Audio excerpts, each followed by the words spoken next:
Welcome back to the Barry Charles Footy Show. Round one of footy is over, done and dusted. Are we ready to review round one? And we saw a couple upsets in this round. Let's check it out here at Barry Charles. First up, we had Thursday night footy. The Melbourne Storm versus Parramatta Eels at Combank Stadium. Now, all the talk was around, obviously, can Melbourne get it done in round one for another successive year since 2001 without the Bromwich brothers and, of course, Felice Kafusi, the forward pack that was. But they still had some gun players in the team with Jerome Hughes, Harry Grant, and Cameron Munster.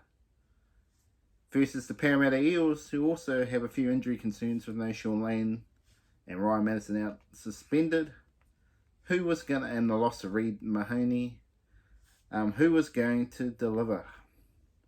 Well, the game was quite a solid game for the first game of the season. Regan Campbell-Gillard and Junior Paulo played big minutes and big meters, but are they doing too much of the work for this team, and do more players need to deliver? Josh Hodgson was okay. First up, looking very fit, but whether he can deliver long term. In the Storm, had Cameron Munster, who had a few injuries, but in the end, they were too good, the Storm, in the end. They went all the way to Golden Point, but Harry Grant got it done, and he was the difference in the end. And that's my concern for you Parramatta Eels fans out there. Is Josh Hodgson the man to deliver them a premiership? I don't think so. And to be honest, I think the question marks if they'll even make the top 8, which I will allude to later on. But they can easily make the top 8, don't get me wrong. I might be looking like a goose later in the year, but to me, I just got some fractions in this club that they're not as good as what they were last year with Papali'i and Mahoney gone. So it was a good game. Obviously, let's have a look at a bit of the stats. As I said, Junior Paulo, 200 metres. Nick Meaney, he had a good game for the Storm as well. But Jermaine Hopgood, he was a good sign for Parramatta. He was very solid, and he is one of the players to watch going forward from Parramatta. He could be crucial if they're going to continue and stay in their top 8 and try to push for that elusive premiership for the Parramatta fans. They believe that they can still. But to me, I just don't see it this season. The Melbourne Storm, on the other hand, they have the glue. Now, they don't have Pappenhausen, and he is a big punt, and maybe that's what stops them winning the premiership because he continues to get injured. But if he comes back, I'll tell you what, they are definitely a chance of winning the premiership.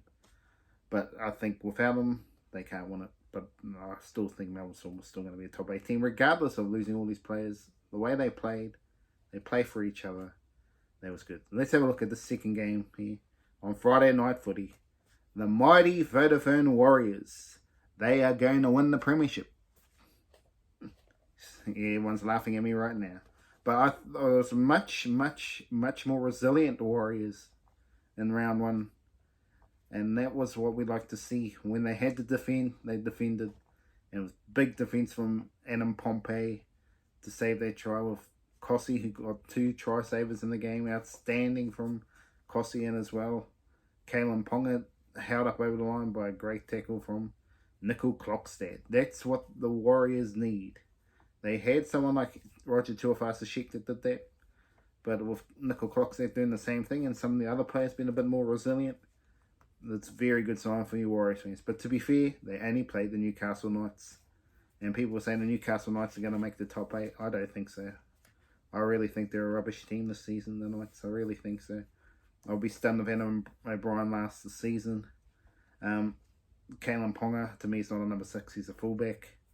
I don't know why they keep persisting with this and put him in number 6 role, because I think it just dilutes from the class at the back. Lockie Miller had a good game, don't get me wrong, but they just look lackluster in attack. They just had nothing because Ponga is just playing similar to Hastings, and it's just too easy for the defence. It was pretty boring attack, to be honest, and maybe it made the Warriors look a bit better than what they were, but that's the way.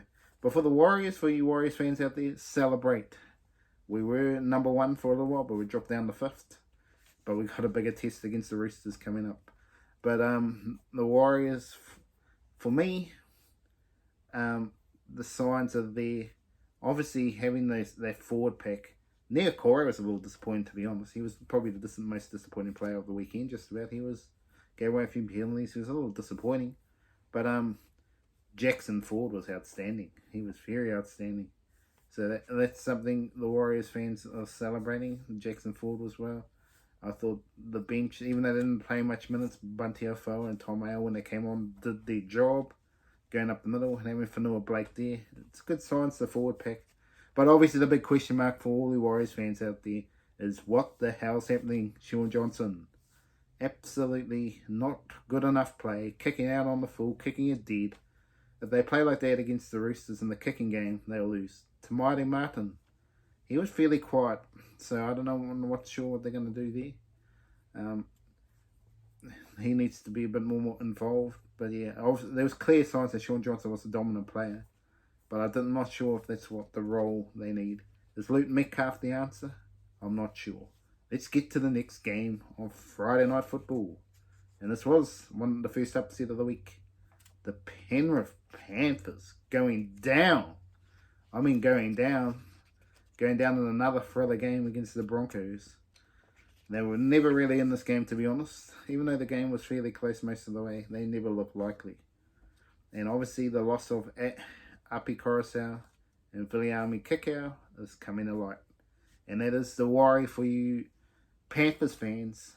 I actually got concerns now they won't even make the top 8 at all. Now people are going to say, you're kidding me? Well, we'll find out. To me, that Api Coruscant, Sonny Luke has to come up and deliver that. Because Mitch Kenny is not that player. So Sonny Luke needs to find form. And don't get me wrong, he's got heaps of time to improve. But if they don't find that secret sauce, I don't see the Panthers top 4 at all. I actually don't think they're the top 4 chances anyway this season. I really think they come back to the pack big time. And the fighting after the game, even though it can be a good thing, but if they continue, so I think it could be a snowball effect. And down the ladder the Panthers go. It was a pretty good game. But obviously, my concern for you Broncos fans is how much reliance was on Payne Huss and Patrick Carrington. The rest of the team really need to get going. Tommy Flegler, he had a good game, but the rest of the forward pack really need to step up because there's too much emphasis on those few players. They need to step up if they want to be a true premiership threat. They look like a team that can make the top 8, no doubt about it. Adam Reynolds, beautiful kicking game, iced the game with the field goal. So there's good signs again for you Broncos fans. Whether they can go all the way, that'll be the question. And the question obviously is Billy Walters and Corey Pakes. They're not genuine star hookers. And that's what I am going to say right here, right now. They won't make the grand final because of that. They really are missing. If they could get some sort of gun hooker, they'd deliver. But not on what I've seen. So that was the Friday night footy. Let's go to the Saturday here at Brookvale Oval. Well, it should be Brookvale, but because Four Pines Park just does not have the same ring. But it was the Cherry Evans and Tommy Turbo show. Absolutely carved up. Absolutely had a field day. And Manly, yes fans, Manly are on top of the table. Yes, they are. Obviously, there's a lot of other teams who are going to be pushing Manly. And I'll tell you what, if Turbo can stay fit, Manly can go a long way in this premiership. But really, Cherry Evans absolutely stole the show. He was just absolutely in everything. Running game, getting a hat-trick. He was absolutely outstanding. Showing the World Cup doubters when he got dropped that I can still be number 1. And for Queensland fans, they'll be celebrating this because no one is banging down the door to take Cherry Evans off. And so that's one thing I can state right now. Cherry Evans will be the number 7 because no one else is pushing him. Sam Walker's not doing enough. None of the other players are doing enough. So he is sweet to be the number 7 again for State of Origin. But what about the Bulldogs, folks? Matt Burton was playing like Shaun Johnson. Well, what's happening there? Um, Not to bag Sean Johnson, but to be fair, that's just the way it is. For if you want to be the elite players, you can't play like that. And Matt Burton just had a shocker. I think there's too much pressure on him. They've given him the captaincy, but they haven't got a leader around him in the spine. Well, they got Reid Mahoney, but Kyle Flanagan and Hayes Perman, to me, is just not good enough for NRL standard. And I think they're going to get shown again that they might even be wooden spooners. They might be wooden spoons. There wasn't enough energy from the team. The forward pack wasn't doing much. Is Jacob Carraz a better fullback? That's my question. Luke Thompson's out long term. I mean, there's big concerns they don't have a leader in the forward pack. To me, it's just all signs lead to disappointment for you Bulldogs fans. Everyone's saying they're going to majorly improve. I don't think so. I think they're going to be in the bottom four. I really think they're just struggling for me. Obviously, I mean, for Manly fans as well, Cooper Johns was quite quiet, which I think means he's lost his chance to hold out Josh Schuster, even though I thought he might. He was too quiet for me, and I think Josh Schuster will just get his spot, and he'll just be a backup dummy half. I mean, backup halves for when Cherry Evans is out in Origin. Well, let's go to the other couple of games on Saturday footy. The Cowboys versus the Raiders. Well, that was a good game to watch if you're a Cowboys fan. Well, actually, I was a league fan, to be honest. It was a first half blitz from the Cowboys, and then the Raiders won the second half. Came down to Chad Towns' field goal in the end. From the first half, you'd say Cowboys can win the premiership. The second half was absolute rubbish, but they still found a way to win, and that's what you like to see. Even if you don't play your best and get the win, that is what we're talking about. Some concerns for me for Raiders fans is Jamal Fogarty did absolutely not much in this game, and it was all left down to Whiten. Fogarty needs to lift his game if they are to improve. Obviously, missing Josh Papali. That's something else. And obviously, the Raiders, again, the hooker role this is a big thing in this competition here. There's not enough good, decent hookers out there. Danny Leroy didn't run enough for what he should be, and Tom Starling, they were very quiet. And the Raiders to get that close with them being quiet was actually thanks to Jack Whiten playing the way he did. But there's some very concerning signs for the Raiders, I think, going forward. They're going to be a team that are gritty, but Elliot Whitehead and some of the likes did not go forward. They were very quiet, the second rowers, and for the Raiders, so they need something better from them. Tapani obviously doing his solid game, but they need more. The Cowboys, it was a pretty good game. Drinkwater was a little bit quiet for Drinkwater, so they'll be wanting a bit more out of him. But with Reece Robson and the team, they're doing some good stuff for the Cowboys, and they're going to be there at season end, I believe. Now I was expecting this to be the game of the round, and it may not have ended up being the game of the round.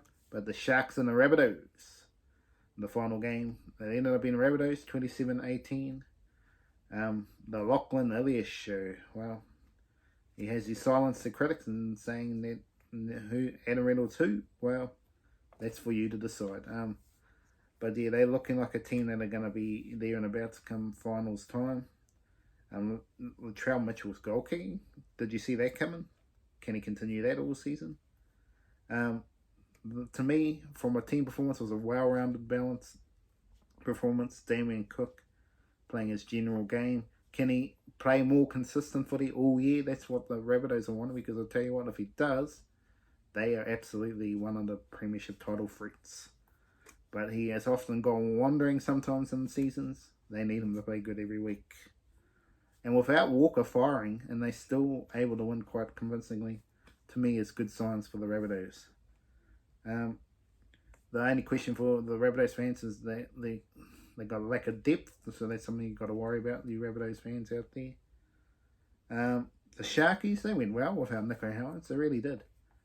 They really impressed me without their main man, but also the question mark is they need him on the field.